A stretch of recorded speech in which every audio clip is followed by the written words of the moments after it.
কবে আসবি বাড়ি? এখন আর কল দিয়ে কেউ বলে না। কি করে আর বলবে? আল্লাহ তাআলার ডাকে সাড়া দিয়ে তিনি চলে গেছেন না ফেরার দেশে। তিনি আর কখনোই বলবে না যে কবে আসবে আমাদের বাড়ি। বলছি আমার নানার কথা। প্রত্যেকবার বাড়িতে যাওয়ার পর আমার নানা কল দিয়ে বলতো, বাড়িতে কবে আসবে? এবার আসবে না আমাদের বাড়ি? আর এই কথাটা কেউ বলে না। প্রায় 1 বছর পর এখন নানু বাড়িতে যাচ্ছি, বেশ কিছুদিন থাকবো এখানে। নানু বাড়িতে আসার পর আমার সাফওয়ান বাবা তো ওর ও মামাকে দেখার জন্য পাগল হয়ে যাচ্ছে।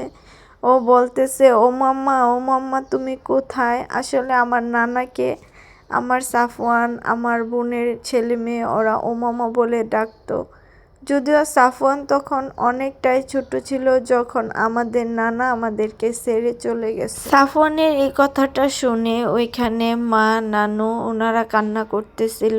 আসলে কান্না করারই কথা।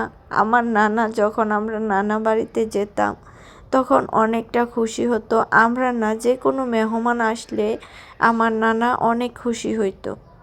অনেক হাসি খুশি একটা মানুষ ছিল। উনি হঠাৎ করে আমাদেরকে ছেড়ে চলে যান।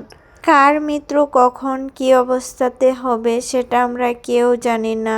আমার নানার জন্য সবাই দোয়া করবেন। মহান আল্লাহ তাআলা যেন আমার নানাকে জান্নাতুল ফেরদৌস নসিব করে। আমরা সব সময় এই দোয়াটাই করি। ভয়েস দিতে গিয়ে নানার কথা মনে পড়ছিল অনেক কান্না চলে আসছিল, যার জন্য অনেক জায়গায় এরকম কান্নারত কণ্ঠ শুনতে পারছেন। নানু বাড়িতে যাওয়ার পর নিজের হাতে গাছ থেকে ডাব পেড়ে খাওয়ার মজাই কিন্তু আলাদা। সাফওয়ান কান্না করতেছিল ডাব খাওয়ার জন্য, কিন্তু যে নারিকেল গাছ ছুলে বা ডাব পেড়ে দেয় সব সময়, ওনাকে ফোন দেওয়া হয়েছিল আসার জন্য, কিন্তু উনি আসতে পারেনি। তারপর পাশের বাসার এক মহিলা আমাদেরকে এই ডাবটা পেড়ে দেয়। এটা নারিকেলও হয়নি, আবার কচি ডাবও না, এইরকম। আর রাত্রেবেলা আমরা এখানে ভাপা পিঠা বানাই। এই পাতিলটাও আমার নানাই কিনে এনেছিল। আমি ঘরে দেখতে পেয়ে তারপর বলতেছি যে না, ভাপা পিঠা খাবো। নানার কিনে আনা পাতিল, এটাতে কখনোই ভাপা পিঠা বানানো হয়নি, তার জন্য ভাবলাম যে আমি খাই প্রথমে। আর এইদিকে আমার নানু, মা ওনারা পিঠা বানাতে ব্যস্ত ছিল। নানুর এই মুহূর্তগুলোও আমি ভিডিও করছিলাম। না জানি কবে এই ভিডিওগুলা আমাদের কাছে স্মৃতি হয়ে থেকে যায়। শীতের সন্ধ্যায় ধোয়া ওঠা গরম গরম ভাপা পিঠা চুলার পাশে বসে খেতে কি যে মজা, এটা শুধু গ্রামের মানুষই বলতে পারবে। এদিকে আম্মা আর নানু দুইজনে পিঠা বানিয়ে দিচ্ছিল আর আমি বসে বসে খাচ্ছিলাম।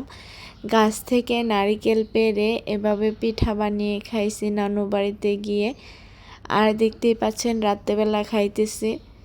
পিঠাগুলো কিন্তু অনেক মজা হয়েছিল, দেখেই লোভনীয় লাগছে পিঠাগুলো, তাই না?